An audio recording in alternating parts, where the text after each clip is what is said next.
మొన్నటి అసెంబ్లీ ఎన్నికల్లో గెలిచింది 8 సీట్లే. కానీ లోక్సభ ఎన్నికల్లో 17 స్థానాల్లో గెలుస్తామని ధీమాగా ఉన్నారు. మరి ఇది తెలంగాణ బీజేపీకి సాధ్యమయ్యే పనేనా? సమన్వయ లోపంతో ఇప్పటికే కమలంలో లుకలుకలు అభ్యర్థులను చేతులెత్తేలా చేశాయి. ఈ సమయంలో బీజేపీ మిషన్ 17 ఎక్కడికి చేరుతుంది?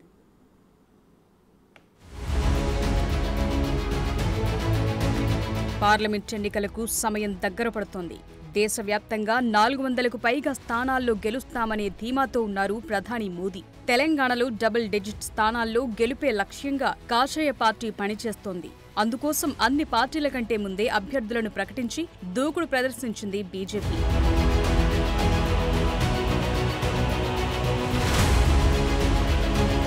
డజన్కు పైగా స్థానాల్లో గెలవాలంటే బూత్ స్థాయి నుంచి పార్టీని బలోపేతం చేయాలని హైకమాండ్ డిసైడ్ అయ్యింది. కానీ స్థానిక నేతల తీరుతో జాతీయ నాయకత్వం నిర్దేశించుకున్న లక్ష్యం నెరవేరేలా కనిపించడం లేదు. ముఖ్యంగా హైదరాబాద్, మల్కాజ్గిరి పార్లమెంట్ సెగ్మెంట్లతో పాటు మహబూబ్ నగర్, నాగర్ కర్నూల్, జహీరాబాద్, ఆదిలాబాద్, నల్గొండ, ఖమ్మం, వరంగల్ సెగ్మెంట్లలో సీన్ విచిత్రంగా కనిపిస్తోంది.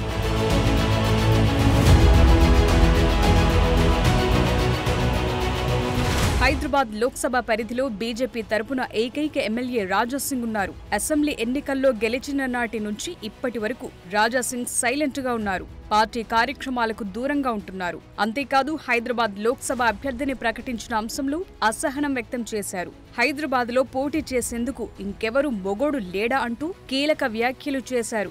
అంతేకాదు ఆమె ప్రచారానికి కూడా సహకరించకపోవడంతో సొంత పార్టీ వర్గాల్లోనే విమర్శలు వినిపిస్తున్నాయి. ఎంఐఎం కంచుకోటను బద్దలు కొట్టేందుకు ఇక్కడ బీజేపీ గట్టిగా ప్రయత్నిస్తోంది. మాధవిలతతో పాటు రాజాసింగ్ ప్రచారం చేపడితే గెలిచే ఛాన్స్ ఉంది. కానీ ఆయన పట్టించుకోవటం లేదు. దీంతో హైదరాబాద్ పార్లమెంట్ స్థానం బీజేపీకి మైనస్ అయ్యే అవకాశం లేకపోలేదు. పార్టీ సభ్యత్వం లేదు. ఏ మోర్చాలోనూ పని చేసిన దాఖలా లేదు. అలాంటి మాధవిలతకు సీటు ఎలా కేటాయిస్తారని రాజాసింగ్ సూటిగా ప్రశ్నిస్తూ ప్రచారానికి దూరంగా ఉంటున్నారు.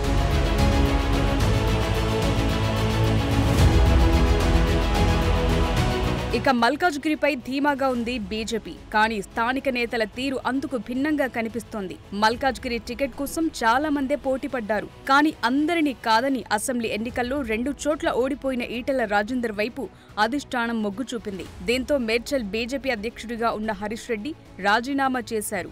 గత పార్లమెంట్ ఎన్నికల్లో ఓడి న్యాయవాదిగా ఉన్న సీనియర్ లీడర్ రామచంద్రారావు అసంతృప్తిగా ఉన్నట్లు తెలుస్తోంది. మల్కాజ్గిరి నుంచి తానే పోటీలో ఉంటారని ప్రచారం చేసుకున్న మురళీధర్రావు కూడా ఈటలకు టికెట్ కేటాయించడాన్ని పూర్తిగా వ్యతిరేకించారు. త్వరలో కార్యాచరణ ప్రకటిస్తానన్నారు. వీళ్లతో పాటు సామా రంగారెడ్డి, కూన శ్రీశైలం గౌడ్ కూడా టికెట్ ఆశించి భంగపడ్డారు. కూన శ్రీశైలం గౌడ్ కాంగ్రెస్ లోకి వెళ్లిపోయారు. తనకు బాసటగా నిలిచే నేతలు లేకపోవడంతో చేసేది లేక అన్ని తానే మల్కాజ్గిరిలో కలియదిరుగుతున్నారు ఈటెల.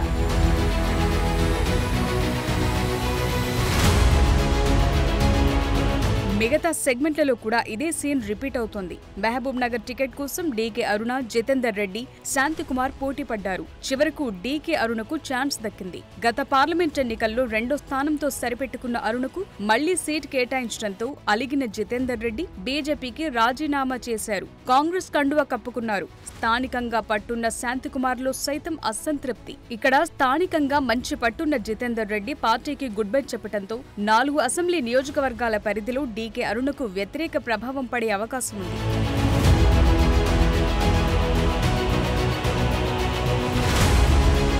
నాగర్ కర్నూల్ సెగ్మెంట్లో కూడా ఇదే తంతు.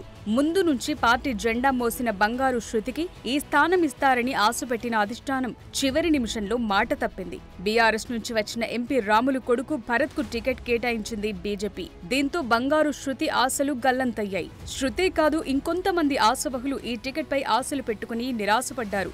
సొంత పార్టీ నేతలకు కాకుండా ఇతర పార్టీల నుంచి వచ్చిన వారికి టికెట్ కేటాయించడంపై బీజేపీ శ్రేణులు మండిపడుతున్నాయి. ఈ ఉమ్మడి పాలమూరు జిల్లాలో 14 అసెంబ్లీ నియోజకవర్గాలకు గాను 12 కాంగ్రెస్ పార్టీ కైవసం చేసుకుంది. కాంగ్రెస్ ను కాదని బీజేపీ అభ్యర్థులు ఎలా గెలుస్తారనే చర్చ కూడా జరుగుతోంది.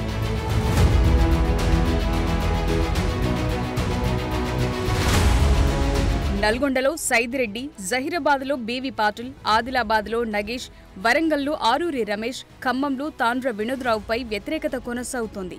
ఆయా సెగ్మెంట్ల నుంచి బీజేపీ శ్రేణులు ఏకంగా పార్టీ రాష్ట్ర కార్యాలయం ముందు నిరసనకు దిగి అభ్యర్థులను ఓడిస్తామని హెచ్చరికలు చేసిన సందర్భాలున్నాయి. దీంతో ఢిల్లీ పెద్దలు నేతలను ఓదార్చే పనిలో నిమగ్నమయ్యారు. నేరుగా ఇంటికి వెళ్లి సముదాయించి వస్తున్నారు. అసెంబ్లీ ఎన్నికల్లో నెలకొన్న గందరగోళ పరిస్థితులే కనిపిస్తున్న నేపథ్యంలో మళ్లీ టార్గెట్ మిస్ అవుతుందా అనే భయం అధిష్టానంలో నెలకొంది.